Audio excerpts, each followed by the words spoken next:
Okay, welcome back to Leon's Chainsaw Parts and Repair. We're going to keep going on this Mini-Max 6. We should be on a glide path to just reassemble this thing. The hot water bath worked pretty well. This may not be, in fact it almost certainly isn't a true Mini-Max 6, given that the starter is removable. That's a later feature, so some stuff has likely been changed out over the years, but that's one of the appeal to these saws, is that so many of the parts actually were interchangeable and you could kind of upgrade stuff. But let's get going here. I have cleaned out the points box and I am willing to take the risk. Oh, there's no risk. The condenser didn't go bad. Sitting here getting a little cleanup. We're going to seal this up and keep the rest of the crap out. I tore down a Mini-Mac 35 for parts. Now, if this thing won't snap on properly, we're going to change this box out. There it goes. I'm going to assume the last time around when it was assembled that it didn't snap in tight and it just got torn all to smithereens. We saw what happened there. Alright, we need to take a peek at the carburetor. In fact, we need to take more than a peek. We need to rebuild it. I've scraped the old gasket off. Let's see what we find in here. Remember, this went through the ultrasonic cleaner, so we will find water at bare minimum. So that's the downside of doing that. That means you have to take everything apart and blow it out really stinking well.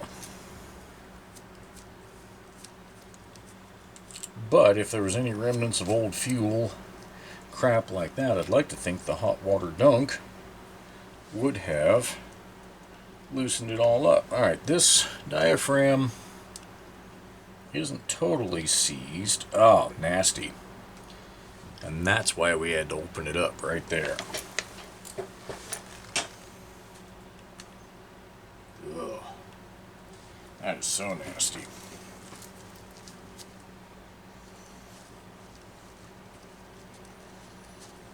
Whew. Imagine if we had tried to start it. All that crap in there, even without going through a hot water bath. Okay, well these gaskets are coming off extremely tough.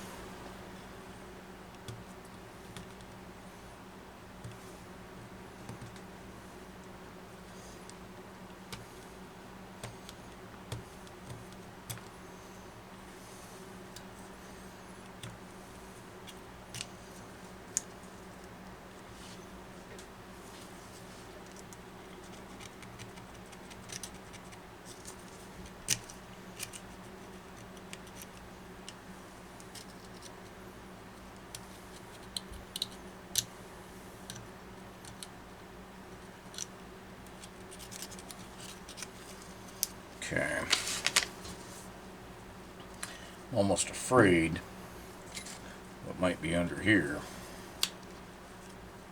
Yeah, more of the same. Definitely more of the same. Okay. So needless to say, this is going to get a nice healthy dose of brake clean on everything.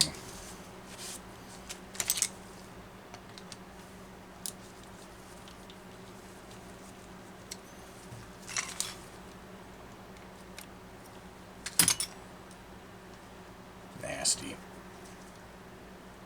So nasty. Alright. I'm going to go ahead.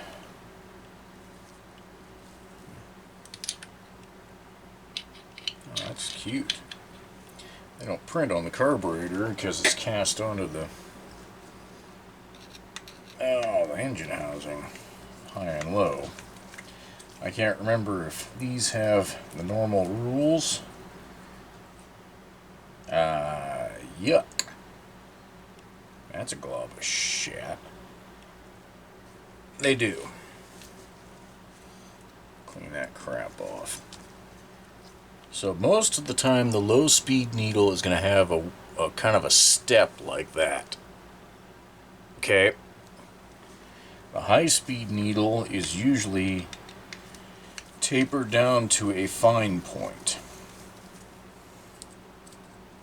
That's pretty small, but see how this has a more uniform taper across it, whereas the other one had the steps? Thing is, you don't want to mix these up. Now these are at different depths as well. So you can see them side by side. One is physically longer, and that's the low speed. So, and the reason I'm taking them out when I don't normally is I want to blow some stuff through all of this. Get this cleaned out, and we'll come back and we will put a kit in it. I'm noticing that there's no spring on the idle screw, but it feels like this is one of those rough ones that probably wouldn't rattle around. Okay, let me get all this cleaned up and see if I can get it to quit oozing this disgusting liquid. We shall come back. Okay, let's get this thing back together. I'm going to use the Stens version of a D10 MDC. This is a Walbro MDC 7. I don't know how many versions of the MDC there were. I've never bothered to track the various series numbers on these, to be honest.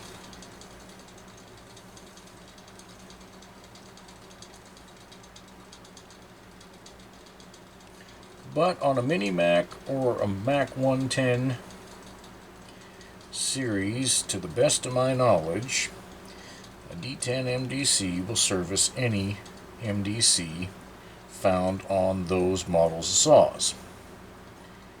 I'm not going to speak for any other brands. Truthfully, I don't think I've seen an MDC on another brand. And Montgomery Ward's rebadged versions don't count. At least not in my world. There it goes. Okay, axle pins down. Some movement there. Looks pretty good. Downside to this style of carb is you can't pressure test it during assembly. You gotta rely on just getting it right.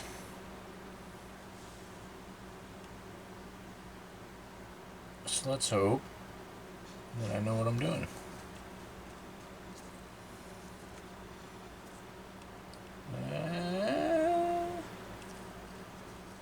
Let's see. Is that it? That is not it. Oops, that might be it. Damn it. There we go.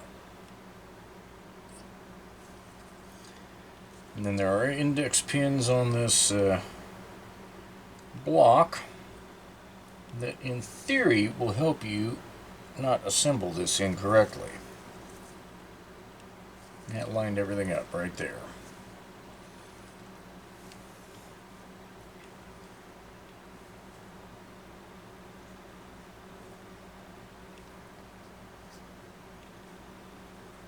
I've had a problem with some of these before. There it goes.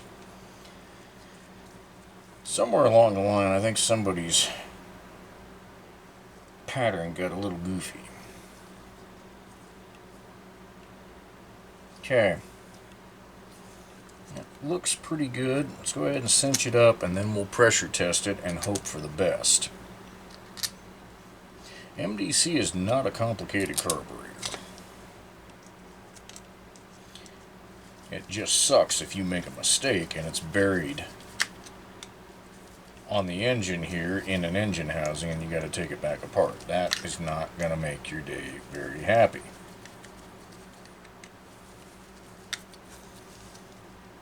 Okay, you could quit screwing around. That all looks like it's going together appropriately.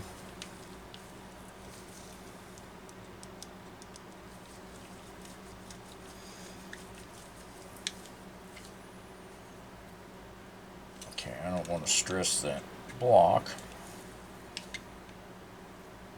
by over tightening anything. I also don't want any leaks. That looks pretty good.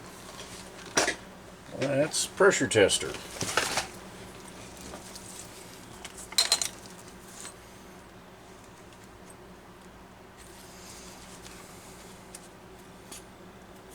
Yep, something's not right. See that?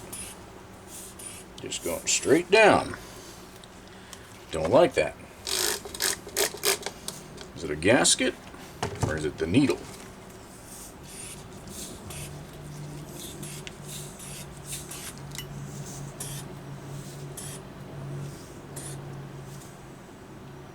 Definitely the needle. I can just hear it releasing in there. Ah. So I guess now I get to fight this,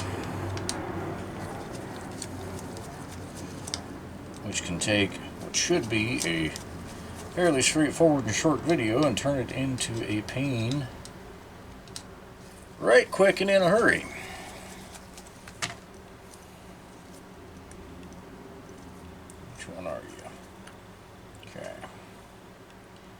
See, it would be so nice if I could do literally anything with this.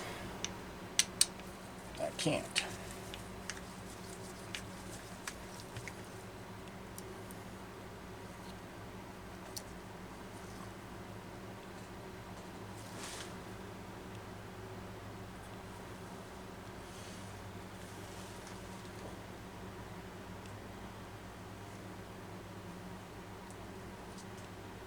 Needle tip's not hard. Alright.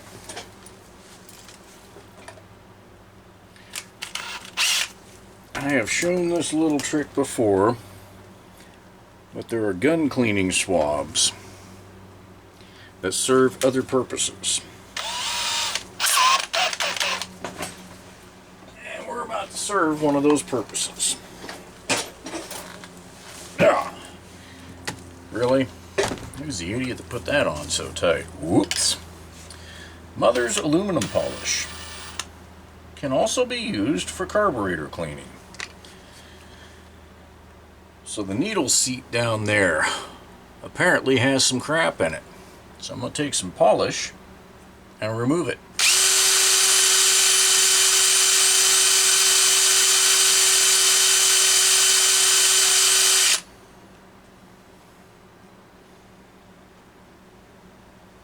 Obviously that needs to be cleaned out, but you can be certain that I removed some material and, in theory, any of the contaminants. Those swabs are cheap enough, you just one-shot wonder them, and bye-bye. So let me clean this out now. We certainly don't want aluminum polish floating through the fuel system. I can assure you that that seat is much cleaner down in there than it was. And all it takes is one little contaminant. Now I'm going to go ahead and, stretch the spring a smidge for good measures.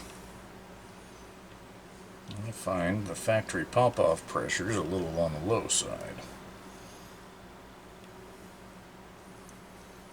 That's just my preference.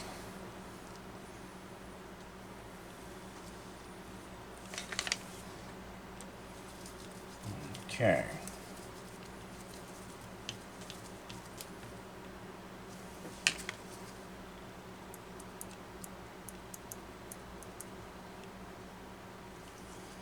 I don't see any way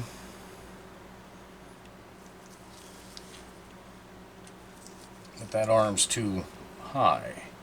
Anything, I could see it being just a smidge too low.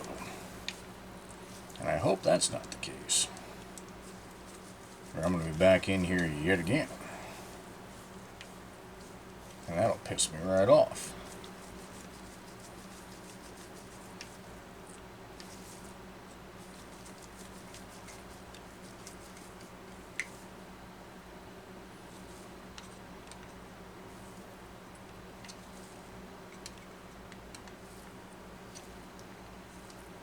Okay, let's try this again.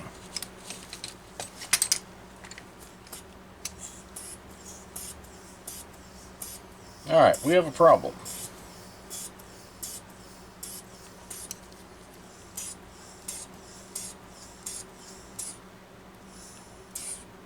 And I don't know what.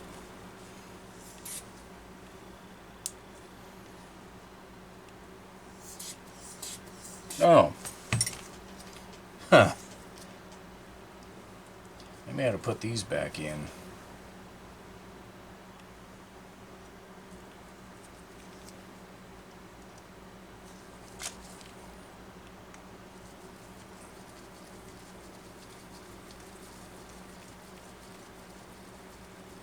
Still don't think it should be doing anything.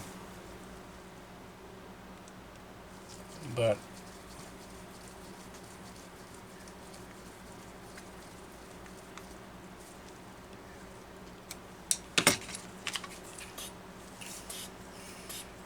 yeah.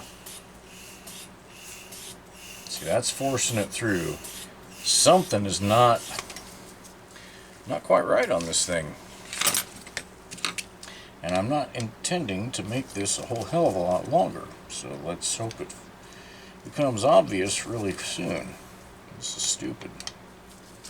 What the hell's the deal here?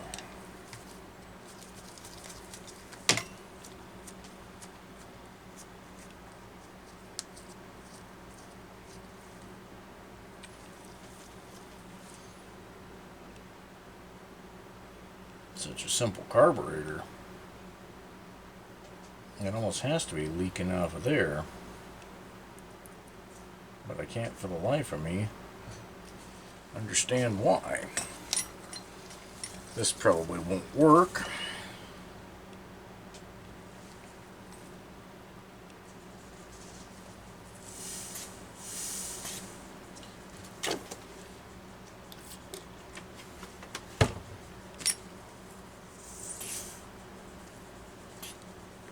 Now, why is it holding now?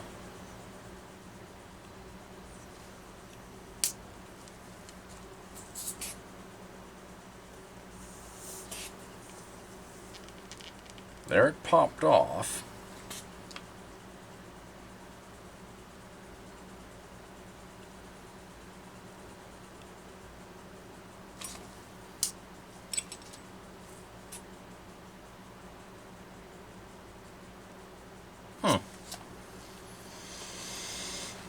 Interesting.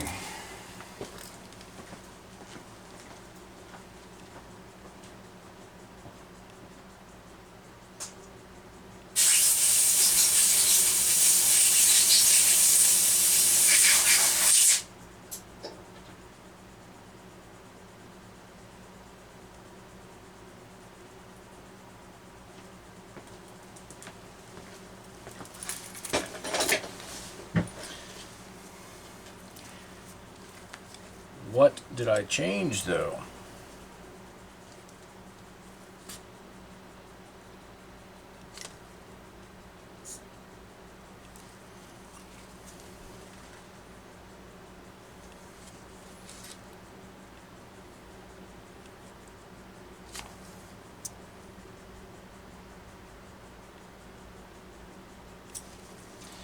This is weird.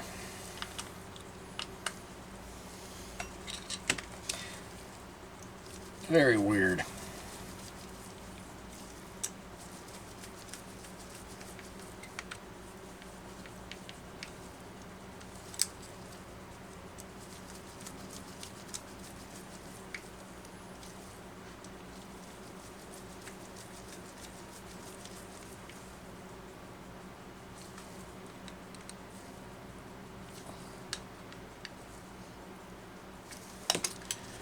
Better test good now.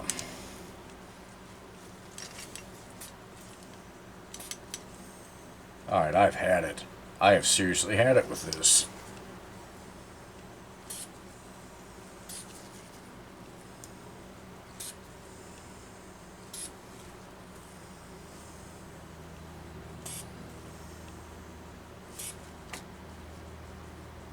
The frick is it doing?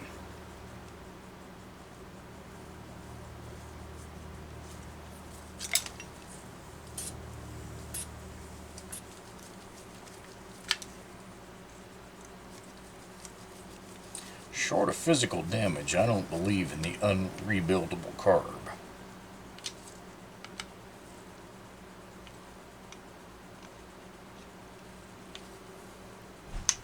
So,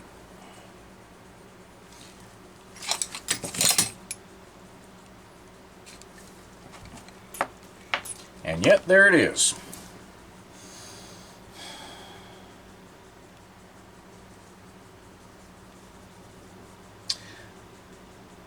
And yet, there it is. Same horseshit.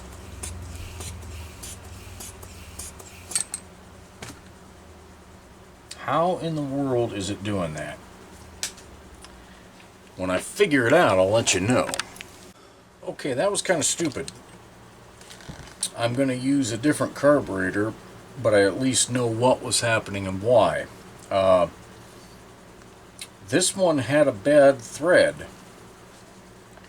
Which one was it? Right up here. You can see the thread that's pulled right there. And what was happening is I was tightening everything down, and then it was pulling that loose, and we were getting a leakage out of the impulse hole. And I guess I was tightening that one first, and there was just enough to grip, but then when I'd tighten the rest down, it would rock back, and so sounds pretty janky to me too, but what can I say? That is all I've got. So I'm going to use this carb off of the Mini-Mac 35. It's a MDC 9. Again, that doesn't change anything, doesn't matter. It'll work just fine. I am irritated to think that I was probably the cause of that. Because the only other thing that I did was take a little off of the diaphragm nub and then put some gasket sealant on the fuel pump gasket. So I don't know. I don't know, folks. I don't like not having answers there, but what I do know is that other carb is useless to me with a strip screw.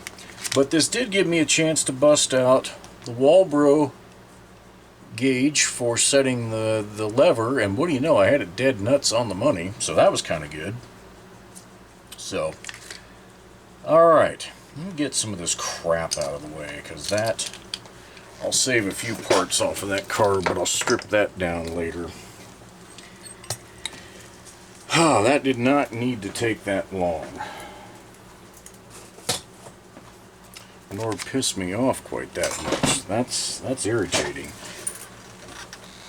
Once I realized it was leaking out of that impulse hole, I was like, wait a minute, this isn't right. Okie dokie doo. Looks like that's still in frame. The IPL does not call for those insulators, but I'm going to use them anyway.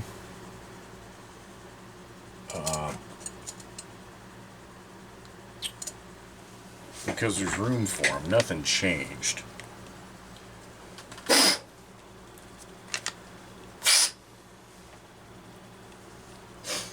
least not that I know of. So let's set a gasket in place going the right direction instead of the wrong direction. Dummy. Set the carb down. Now in theory I ought to be able to get this to start. I'm going to push one through so I can get that gasket. There it goes.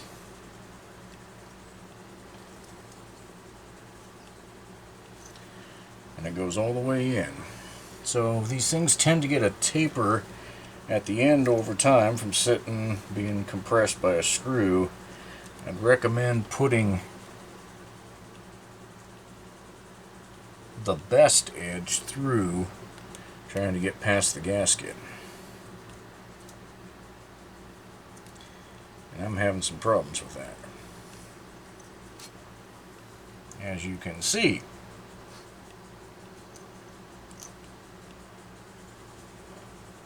Or is that an aftermarket gasket that's not cut right?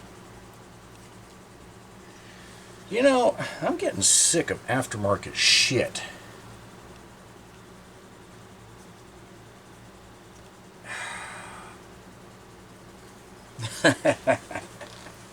Alright.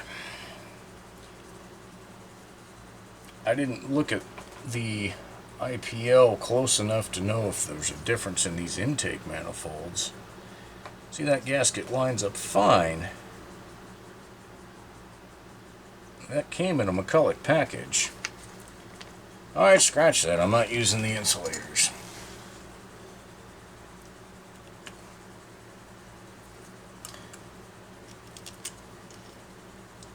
This is kind of silly.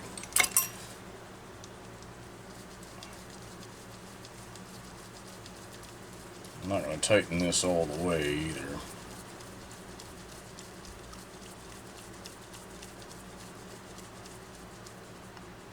Okay.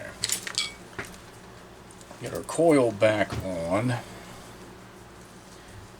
Hook up the points lead after we get this mounted. This is going to be fun. Those little tubes have made this alignment process a hell of a lot easier on later models, I'll tell you that.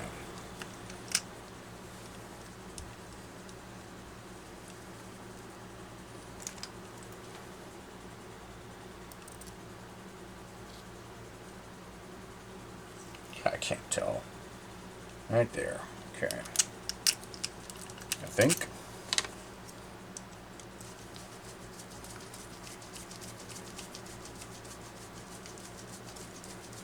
And I can't tighten these down either because I got to gap it.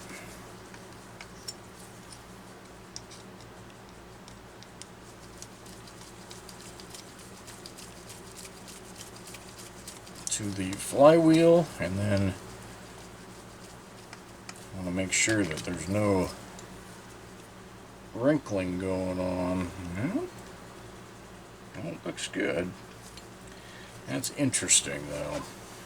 And not interesting and hee hee ha ha. I like that.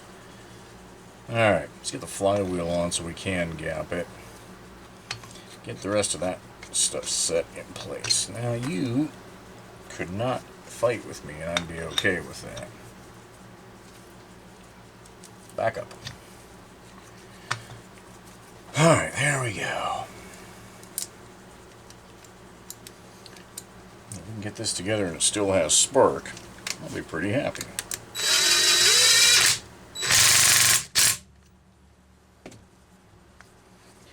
Alright.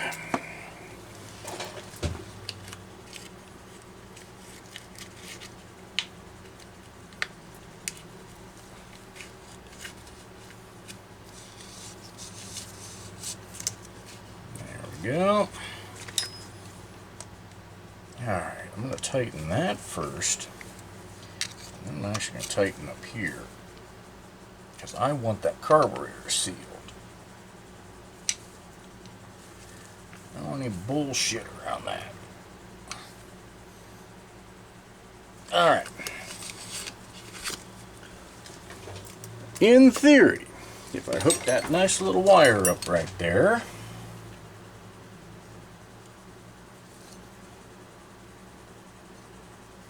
should it be on that side? Yes, it should. Okay, don't bend any more than you already have. There we go. And that ought to be enough for us to test for sparkaroo. Now, if it doesn't have it, I'm not going to be happy, folks.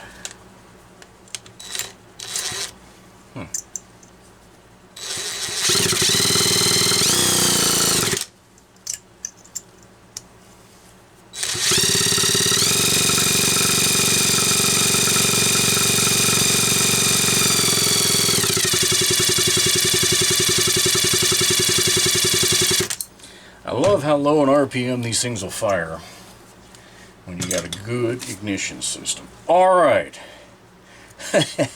We're finally making some flippin' progress here, folks. Alright. This is probably a good time to put your throttle rod back in, because you don't want to forget that. That is a rather critical piece. Alright, we need a fuel hose. And this might fight us just a smidgeroo as well. And there's the old one.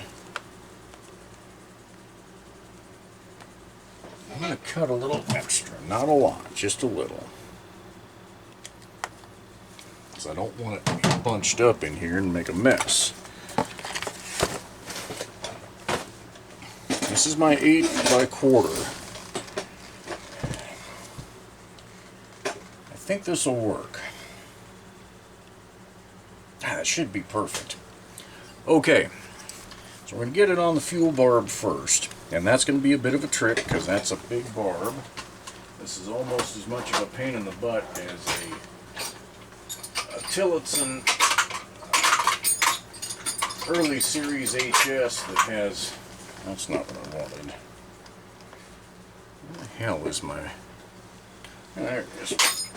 Imagine that. That has the large barb. In fact, I'd say it is just as much of a pain in the butt. But for the fuel tank adapter that we're using, this is the right size hose. So we're just going to have to live with the pain in the butt. Oh, you were on. Get to the first rib. Yep, you guys can still sort of see. Honestly, I got lazy with the camera work. I got so sick and tired of trying to see if I was in or out of frame that it was easier to stay zoomed out. Okay.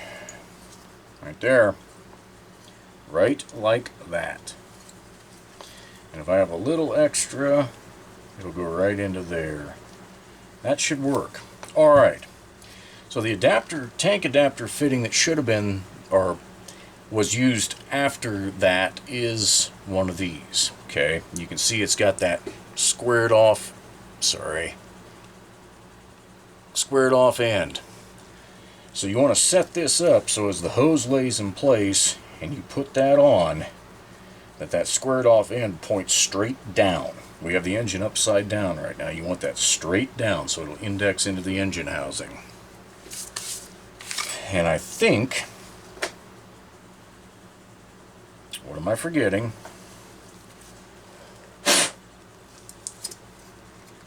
Oops, I turned the flywheel over and now my rod's getting away from me. There we go. What am I forgetting? Nothing. Nothing that I won't remember later on. Okay. So you get your engine housing. And it's pretty much the reverse of installing it or removing it, except for now you've got a new piece of hose that you've got to guide. So in the engine housing, that channel right there is where the hose has to go, otherwise it gets pinched. If it doesn't lay in there in the channel, if it's across it at all, you got nothing. You're screwed. Not going to work. So with a new hose like this, it's a pain in the butt. So I start the spark plug lead through the throttle handle back here and get it so that I can at least grab a hold of it. Okay, now this is going to be awful damn difficult to show you guys, but I will do my best. And then you've got to rotate the engine up, and you see how the hose is way over here, poking out the side. That doesn't work. Alright. Man, zooming this in's a risky maneuver, because I will go out of frame so easily. See how the hose is almost, it's just on this side of the channel. You got to get it in it. And as it slips, whoop, as the engine slips back, it will go in if you start it in it. And I didn't start it there. There. Okay. See how that's laying in there?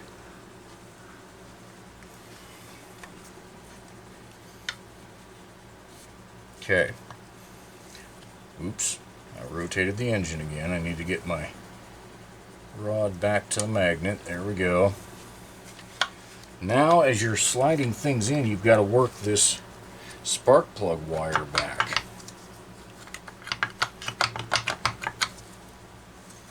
And what else is fighting me?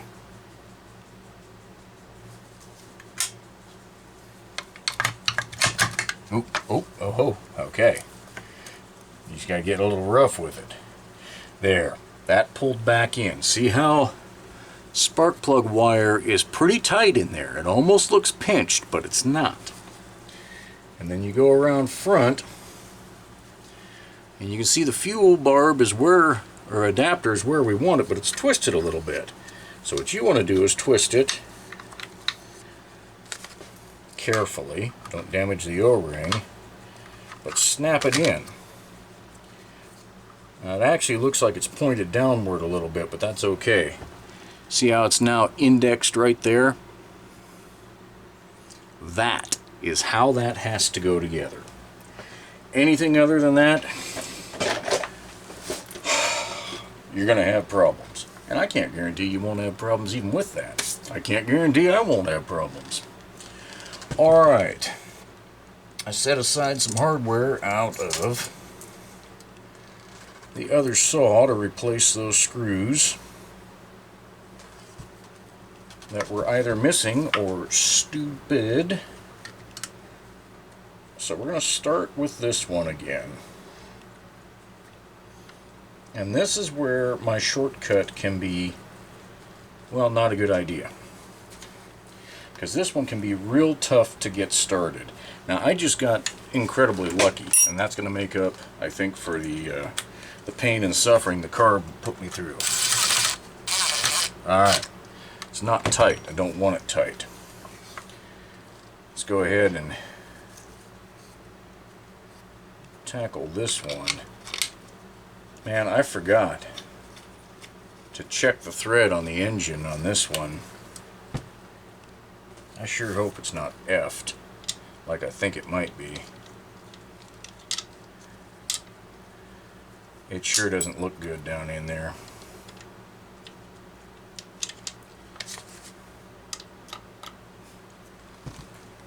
And it doesn't look good because it's not good. That is annoying.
Yep, don't. Stop it.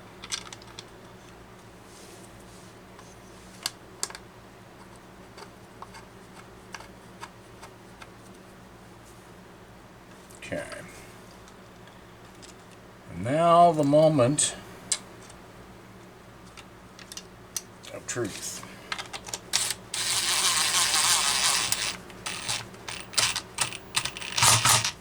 Okay. Torque that one with a regular wrench.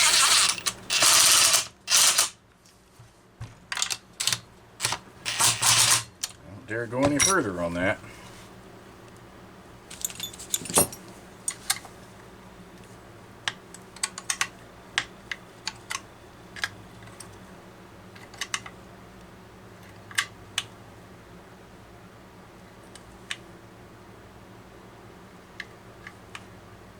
I don't dare go much further on that.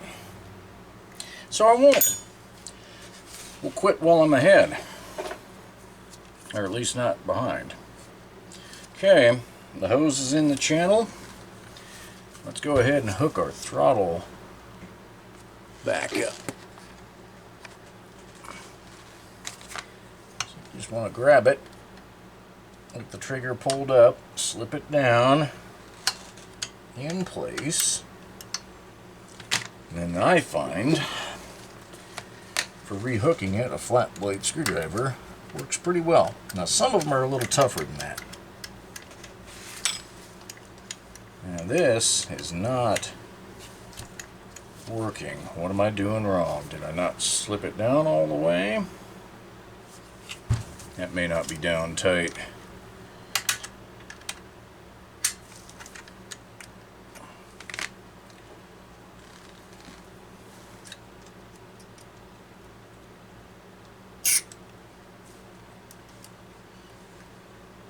I'm trying to, I hope the carburetor is just butterflies. That is. That's interesting. I didn't play with the throttle, but that throttle shaft was sticky. Okay.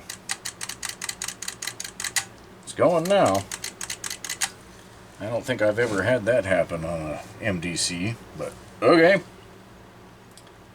See, everything else has happened. Why wouldn't that, I suppose? And there's another example of why I don't like to zoom in too far. I have found it to be an absolute truth that I can focus on making a video, or I can focus on repairing a saw. When I start mixing the two, things don't go quite right, one way or the other. Alright, now this is just a little rubber seal that should tuck back in. As you can see, this one is being an ass because, well, why wouldn't it?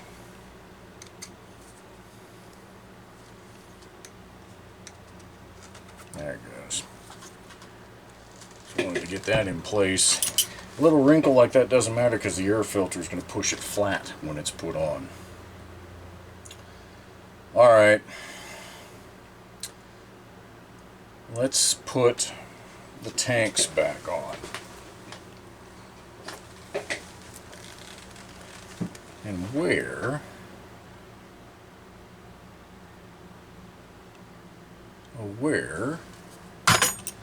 is that little T-hose?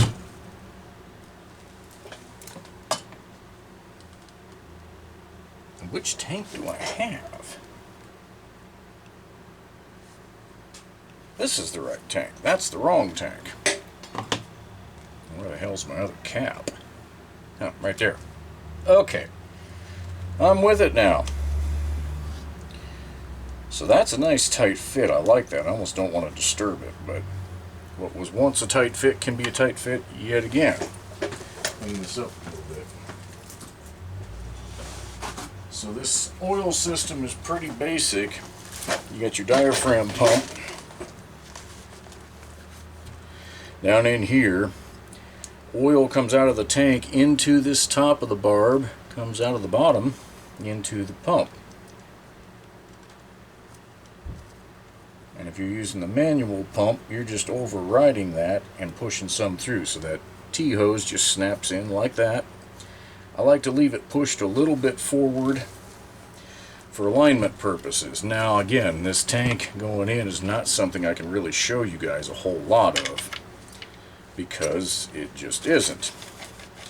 Clean this. This had a little oil left in it that I had to drain out after the fact. So what you've got to do is align that hose as your fuel tank is slipping onto that adapter fitting. Generally isn't that difficult. Okay, the adapter is starting. I can feel that.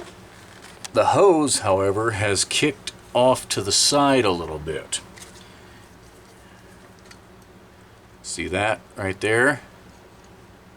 I hope you can. Right there. So you want to just back off a smidge and try and guide that into the freaking tank.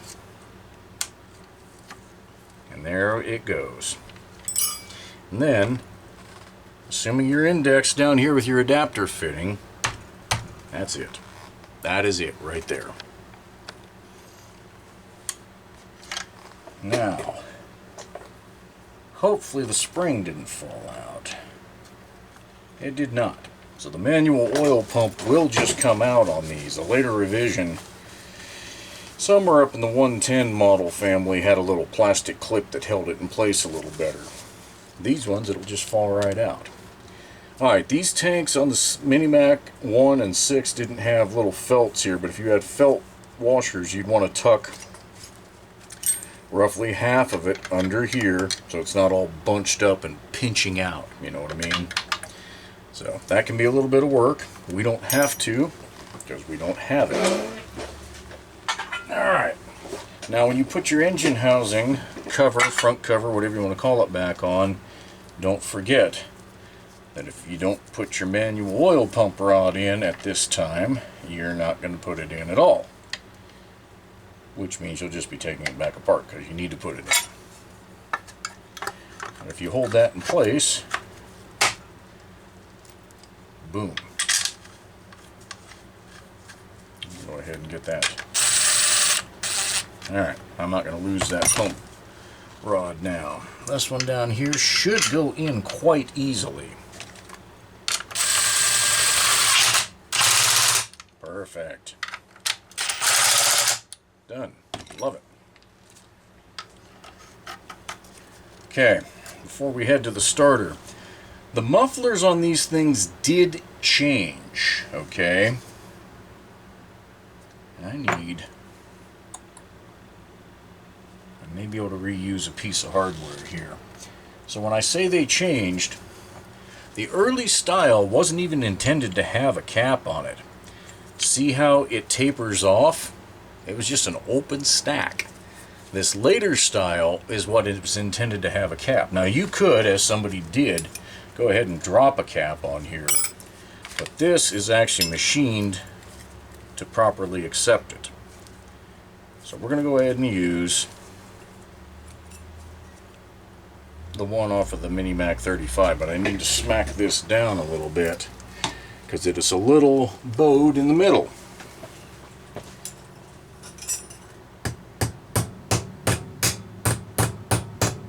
There we go. Close enough.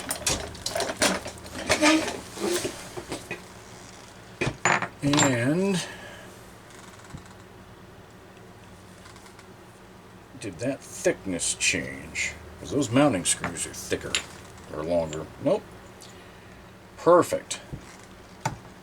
Then I can use those to mount, well, crap. Use those to mount the muffler, and I can use one of these, in all likelihood, to put the cover on. Yes. Perfect. Now we don't have to worry about that ogged out hole. These are going to get some Loctite blue. But I do recall many a rattled muffler off in my youth using a Mini-Mac 35.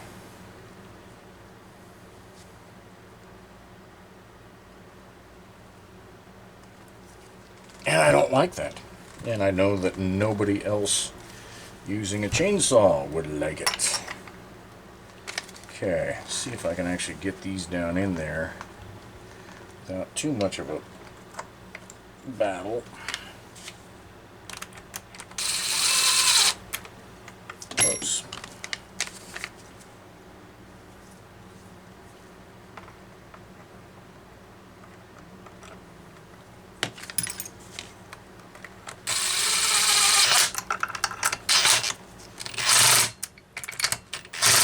Okay.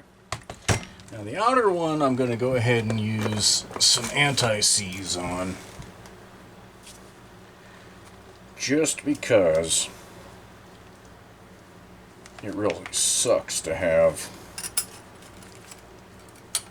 your muffler cover nut stuck in there and not be able to get it off or have it break. And that anti-seize is making the mess that anti-seize is known for. Oh well, whatever. Okay. I think I probably just bent that back in just the way it was. But now it's got a spark arrestor on it. Okay. We're sticking with that 1/4 pitch chain for now. Just because that's a novelty. And again, if you're not using a saw hardly at all, who gives a rip? So we'll grease up our sprocket bearing. This is a step that I feel a lot of people miss. You wouldn't put a dry bearing anywhere else. So why would you put it here? And yes, the theory is that enough chain oil is going to make it in here to keep it lubed up. And that may be true.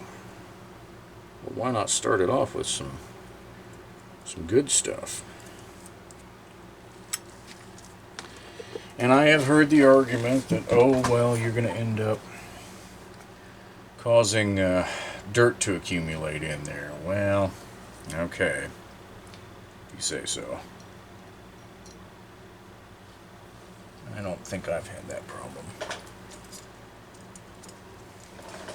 But again, to each their own.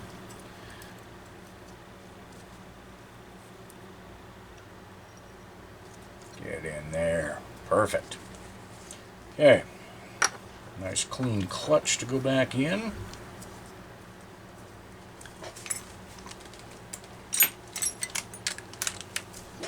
Remember, it's reverse thread. Ah!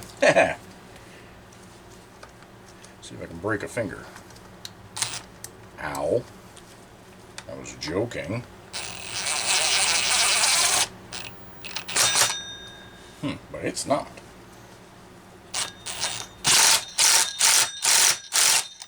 Use my thumb to add a little compression there. That shouldn't be coming off anytime soon. Okay. Nice and free, nice and quiet. Alright, I've been avoiding it. I guess we ought to tackle the old recoil starter. I don't know why I've been avoiding it. It's not really a big deal. The rope that's on it is in good enough shape to go ahead and reuse it. But what I do want to do is trim that excess out of the way. There's no reason for that to be flopping around in there.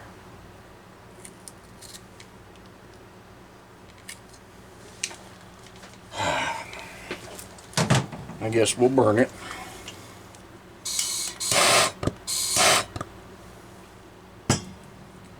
Without melting a glove to my finger. That would probably piss me off. Yeah, this is definitely a later housing. That's okay. You won't find me complaining. Alright, these tension up pretty quick, but give this one wrap. That's what that notch in the pulley is for.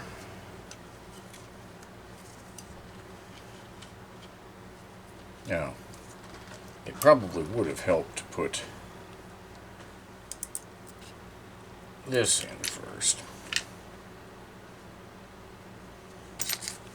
That would have helped. But this will be like a parlor trick. How long can you hold it before it goes zinging?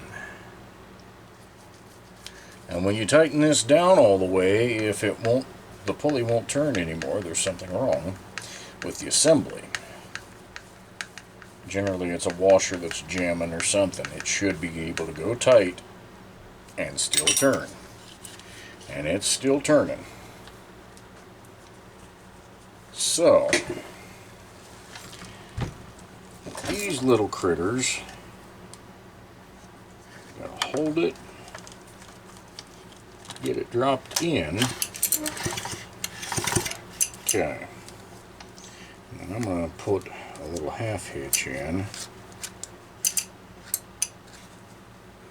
Hopefully that doesn't go zinging through. So we'll tie on the starter grip before it does.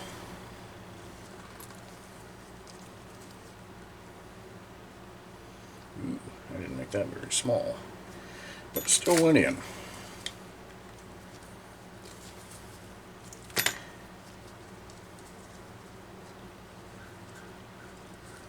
I don't know, maybe there was a later run of Mini Max 6s that had a removable starter like this, and I just don't have an IPL for it. Like I say, there's so much interchange that anything's possible. Alright, if that comes loose, it'll stop. So now you just got to get this thing screwed back in. And of course, I'm starting with the easiest one, just so it can't go anywhere. And again, that's part of my not wanting to take more parts off than you need to. McCulloch managed to engineer these damn screw heads right underneath the handle. I mean, the super easy lower one by the handle is pretty rough, but these are worse. That one's okay. In fact, I'll go ahead and torque these two. It's this last one. Boy, it's not right in line, but it's so close to right in line, it's not funny.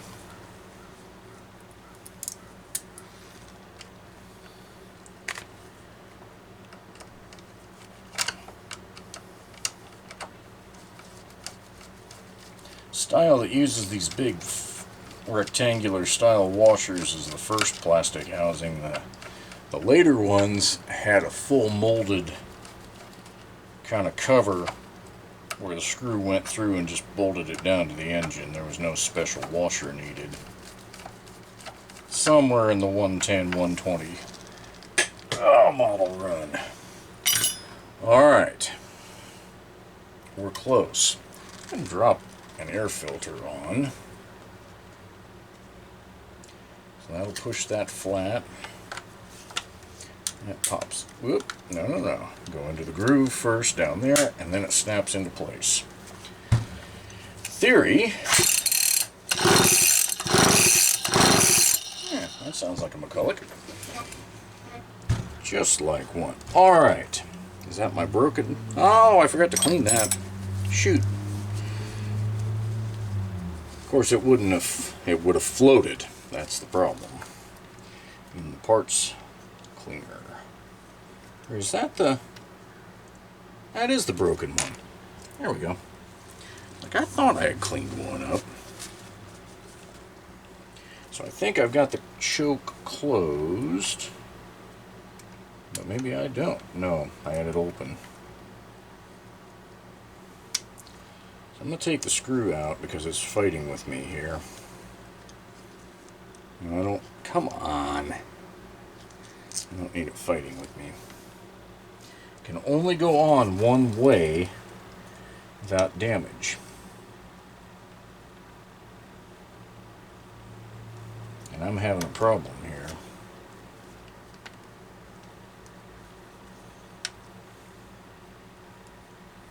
There it goes.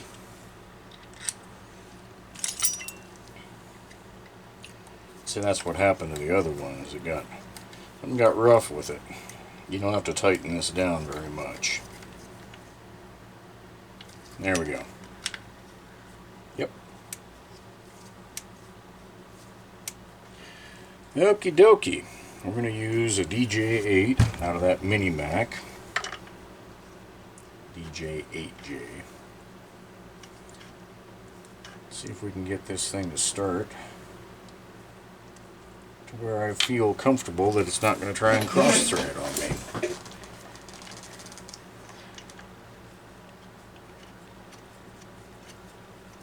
I like that. That feels right.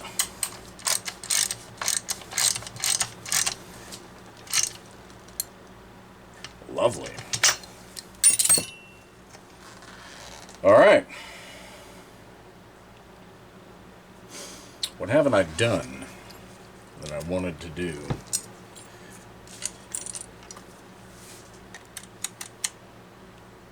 Nothing. No, I take that back. I kind of want to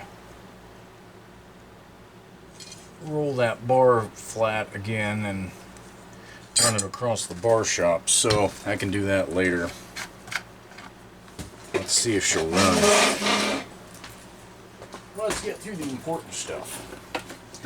And if it gets started, I'll add oil.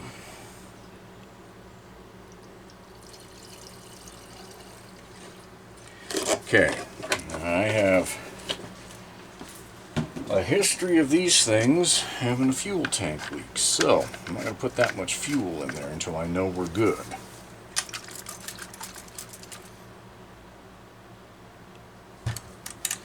Alright, let's try to start. And I'm going to back way off for that.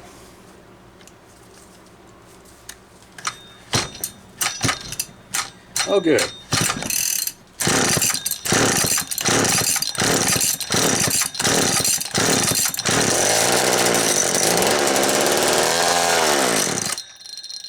Okay.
Huh. Well, she's a mosquito fogger, that's for sure.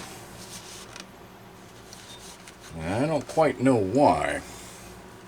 I didn't think there was that much crap that was down in the fuel tank that's redissolving, but that's kind of what it acts like. That's some pretty acrid smoke. Alright, I'm going to do a little maintenance on this bar. and then we'll come back for a final, I hope, final test run. Actually, let's just see if it'll restart right now.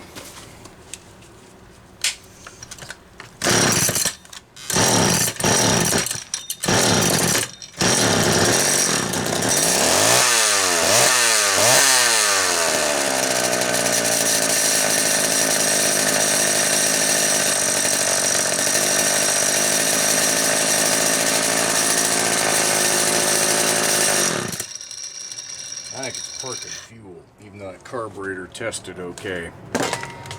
I think it's doing something funny to me, but we'll find out.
Okay.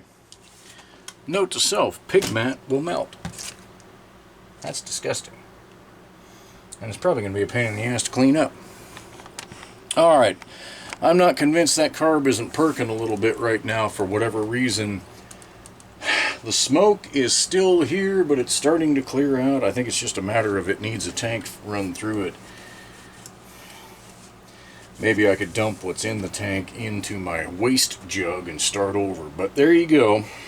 Mini-Max 6, start to finish. A lot of stupid stuff in the middle. That carburetor stuff, that really... that blows me away a little bit. I didn't see that coming. I haven't had that particular issue before, so...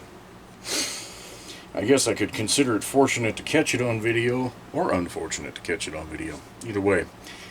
1 down, 3 to go. Catch you guys in the next one.